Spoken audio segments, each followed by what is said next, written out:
What's happening, everybody? Welcome back to the channel. This is your boy Bubs, and this is Bubs 2 Cents. Today we're going to take a look at BDK's Gris Charnel, the EDP versus the Extract. What fits you the best? What situations are they for? And we have a bonus, a cheaper alternative for those that don't have the money or not willing to spend the price on these. I do have a cheaper alternative at the end of this video that's going to help out somebody to smell pretty darn close to one of these. Let's find out. But before we do, don't forget, like, comment, and subscribe. Let's go.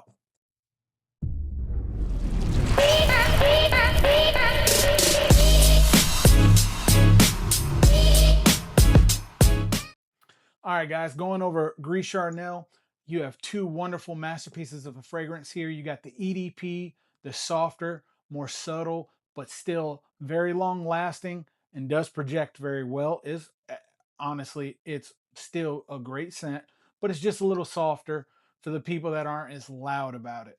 And then you're going to have the Extrait. The Extrait's going to give you even more longevity, great projection, and sillage. Longevity wise, you're looking at about 9 hours is what I'm getting out of it. Everybody's skin chemistry is a little different, your pH, so on and so forth. Chemistry, not my strong suit, so we're not going to go over all that. But what I can tell you is when I wear it, I get about 8.5, 9 hours out of it. And with the EDP, I'm probably pulling about 7.5 skin scent after that, but still very good performance for that. So let's talk about what type of fragrance that you really like. So if you're a more subtle, don't want it to be as loud, then I believe the EDP is exactly what you need. The EDP is fantastic. It's more geared towards office friendly. Um, it still can be worn, obviously, special occasion, date night, but this is a very office safe fragrance, in my opinion. If you like the lipsticky vibe, it definitely has that as well in a very good way. I'm just throwing that out there. It is a good way. It's not bad. It's not, off-putting at all.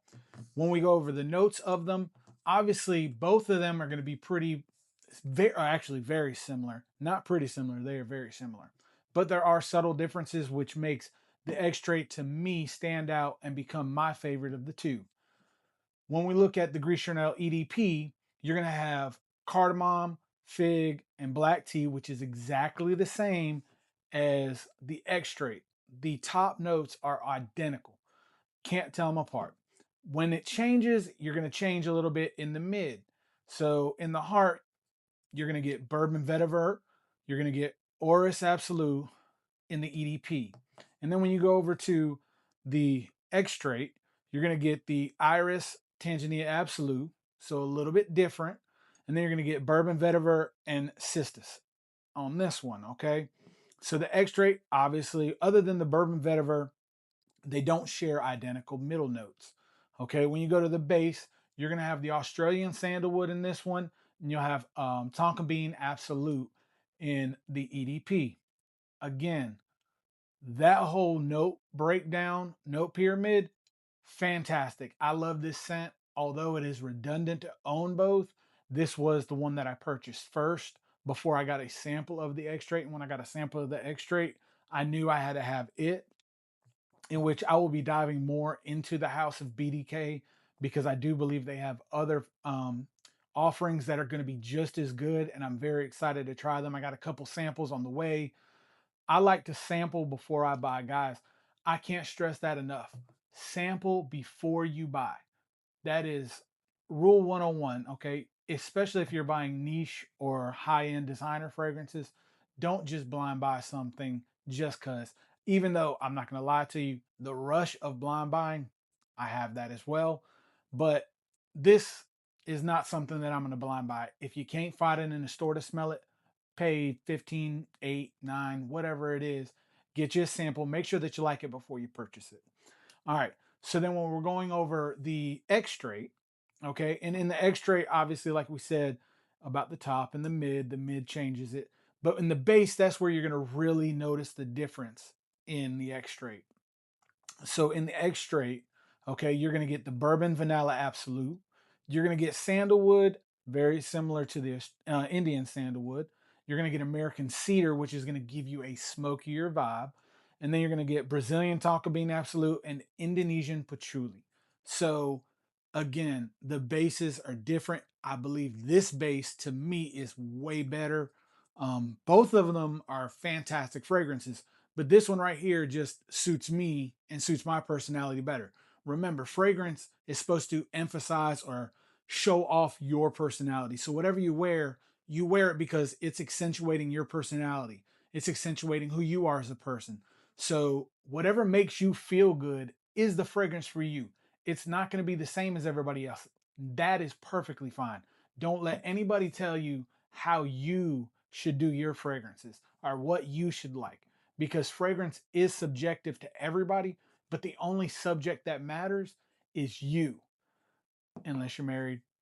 Obviously, my wife's opinions 100% matter. Happy wife, happy life. Guys, guys, happy wife, happy life. Remember that. Words to live by. Father taught me it. Also, another little hint, never go to bed angry. I say that really quiet so nobody hears me. Anyway, but that's not fragrance related. But anyway, Gris Charnel Extrait is exactly what I prefer over the EDP. Once again, the EDP is a little bit more subtle. This one is deeper. It is smokier.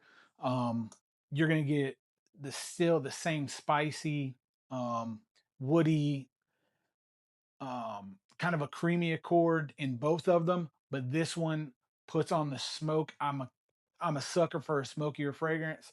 Um, when it comes to fragrances, obviously the darker, a little bit more rich, woodier fragrance I really like. I really enjoy those. But also, I'm really a big sucker for some fragrance that has citrus. But we're going to get over that in another video. But I digress. So let's go ahead and take a little smell of these. I already sprayed them on strip. And then when we go over the extrait, which I'll be smelling first, immediately it is darker, it is smoky, it has that sweetness from the fig. You can really get the lipstick vibe with that smoky, spicy undertone. It is to die for. Reason why this one right here is my number one is for that reason alone. Is just the the base of this one. When it gets to that dry down, I am in love with it. I love it from beginning to end, especially because the beginning is almost identical to this, like we said.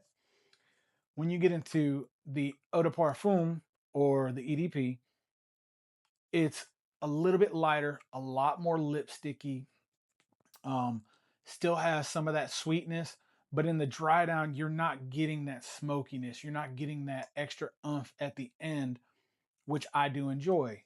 Not saying that you have to have something like that, and a lot of people don't like that part. Well, then this one right here is for you. You're still going to get all the longevity and performance that you want, but it's just that slightly smoother scent profile, or not smoother. That might be the wrong word. A little bit of a lighter scent profile than that darker, richer scent profile.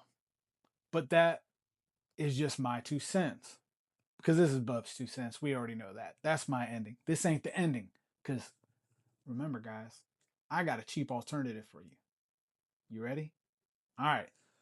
If you're still around to this part of the video, I got something that is going to knock your socks off for a fraction of the price of BDK, which I'm not going to lie to you, you could still find BDK on discounters for a fantastic price. I actually bought this one right here for like $160. So that's really not that bad for a niche brand fragrance. And then I ended up getting this one for about 178, 190, somewhere around there in between. I can't exactly remember, but they're still affordable. But if you really want to pinch them pennies and you want to smell what I opinion is going to smell more like the extrait than the eau de parfum, is going to be, drum roll, Arabia Prestige Al Noor. This right here is fantastic. You're going to get longevity, you're going to get performance, and it's going to smell, I would say, 80 to 85% close to the Extrait. That is just, for that type of price, it is fantastic. I had no idea that's what this was. I just been finding a lot of Arabia Prestige fragrances that smell phenomenal. So I decided that I was going to go ahead and just pick up a little bit of the collection of these and just test them out. And when I smelt it, I immediately knew. I was like, oh, I know exactly what that is. So if you want to smell like either one of these niche fragrances for a fraction of the price, then Arabiat Prestige has your back. Arabiat Prestige Al Noor. Get your hands on it. It is fantastic. And that is my 2 cents, because this is Bub's 2 cents. Don't forget to like, comment, and subscribe. I would really appreciate it. Peace, y'all. Thanks.